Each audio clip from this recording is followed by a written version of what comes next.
I already talked about this episode in my 3-part review, which you can check out here. But to quickly sum it up, this is the disappointing follow-up to the first episode. It starts off decent, with a great opening and a few well-written character moments, but all of that is ruined by the second part of the episode.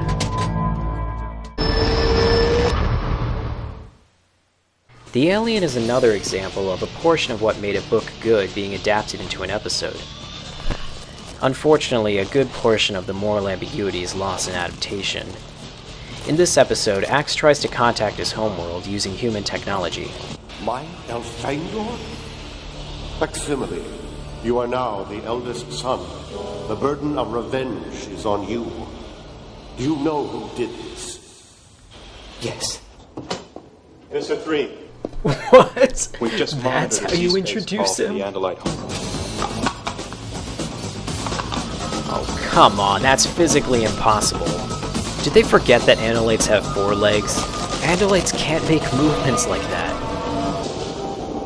You're just a kid. Hardly a warrior like Elfangor. Oh yes, we're finally gonna see an Andalite tail fight.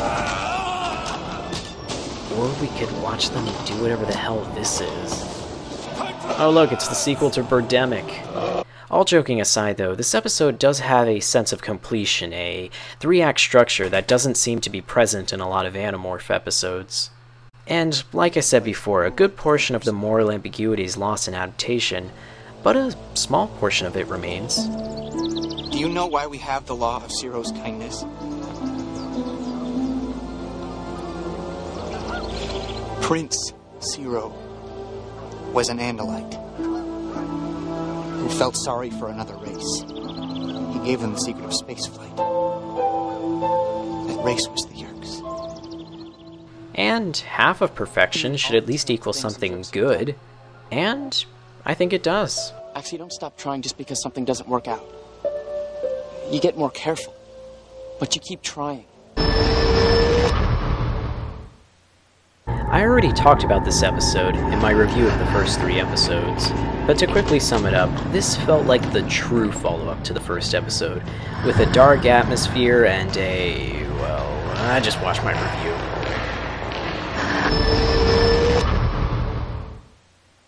Sorry about the lack of footage. For whatever reason, while editing this together, the footage disappeared. Between Friends.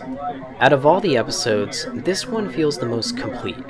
It has a clear and straightforward plot, decent action and suspense, and even has a bit of insight on the Yeerks as a concept. Even the Yeerks are portrayed as a formidable and intimidating force, which in this series is pretty rare. And there aren't any of those cringeworthy moments that ruin the episode. Okay, that's not entirely true. Specifically the scene where Visor 3 says, "We are Yeerks, not used car salesmen." Yeah, sorry I can't show you that clip. That's what happens when your editing software sucks and corrupts your footage. The release borrows some elements from the Alien, specifically the recent destruction of the Kandrona Ray, which has resulted in controllers dying inside their hosts. However, this is where the show drifts from the source material and becomes an entirely different episode. One of the free hosts, Mr. Perkins, a math teacher, decides to go on a crusade to free other hosts by starving their Yeerk out of their head. However, the Yeerks catch on to what he is doing, and the Animorphs decide they have to save Perkins even if it means jeopardizing their identity. What I like about this episode is that just like in the books, to be free from a Yeerk's control does not mean you're safe. They will track you down and either reinfest you or kill you. However, what amazes me about this episode was the last 2 minutes. When watching this scene, the Yeerk's general incompetence and stupid moments scattered throughout the series all subsided for 2 minutes. And I was watching Animorphs. And it wasn't even a scene from the book, but it felt genuine. I really can't explain it, but for me, it's enough to give the release the number 4 slot. I already talked about this episode in my review of the first 3 episodes, but to sum it up, this episode's strength lies in its presentation and atmosphere. The episode leaves you with the impression that this series was going to be much better than it actually was.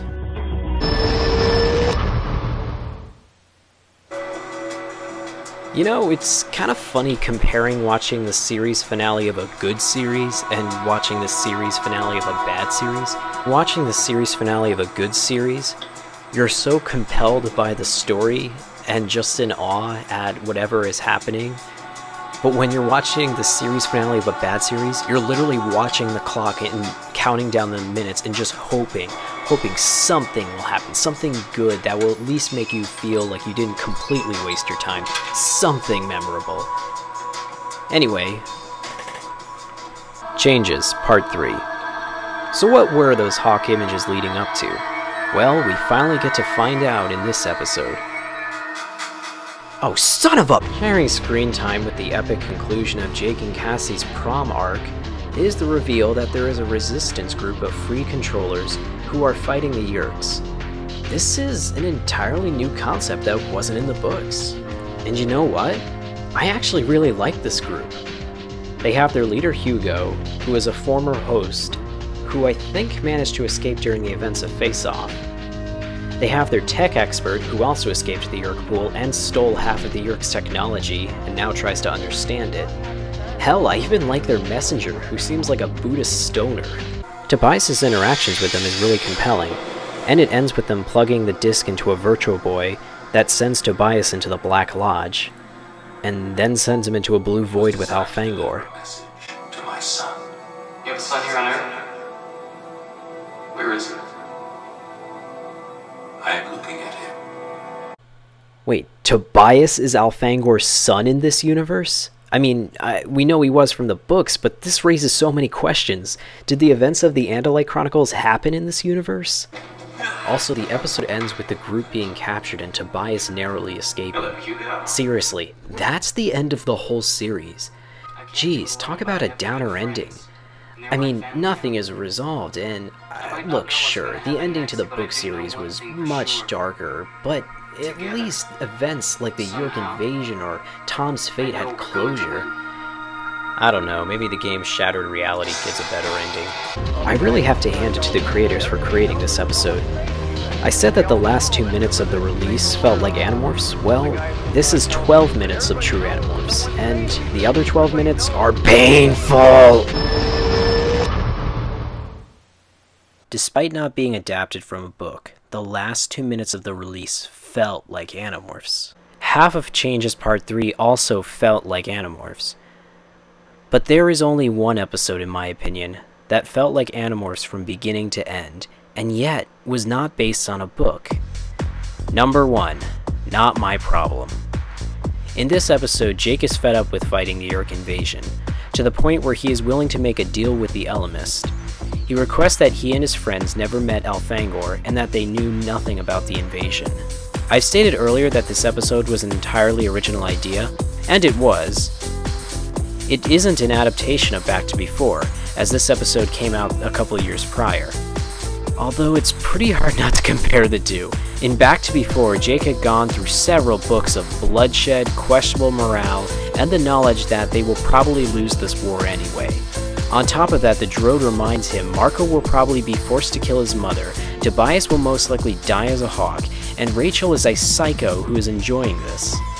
And Jake has a reoccurring nightmare of him sending Cassie to her death.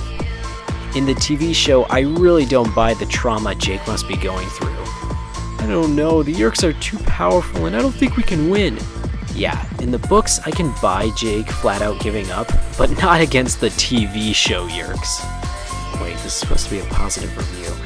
After Jake gives into the Ellimist's offer, time is reset, and the Animorphs never met Alfangor, never got their morphing ability, and are completely oblivious to the Yeerk invasion. With the scenario reset, no one is safe from being a controller. This is the first time in the series the controllers are depicted as an actual threat. We see just how terrifying faceless invaders who can be anyone can be as a concept. I would almost recommend showing it to someone who hasn't read Animorphs, as it does give an accurate depiction of the tone of the original book series. Well, okay, maybe that's a bit of a stretch, but I can honestly say that Not My Problem is the greatest episode of the Animorphs TV series. We should have been on the same side, Jake. We should have fought together. We will, Tobias. That's not the side you wanted. So is this series honestly as bad as I've made it out to be? Like I said last time, no. As a whole, the series is some enjoyable 90s cheese that is ultimately harmless. But the reason it leaves a bad taste in the mouths of fans of the books is because we wanted to see this story adapted to screen. We wanted to see this world, we wanted to see this drama, and most importantly, we wanted to see these characters brought to life. Please, if I haven't made it clear, check out this book series. If we had a better Animorphs TV show or movie, we could laugh off this show.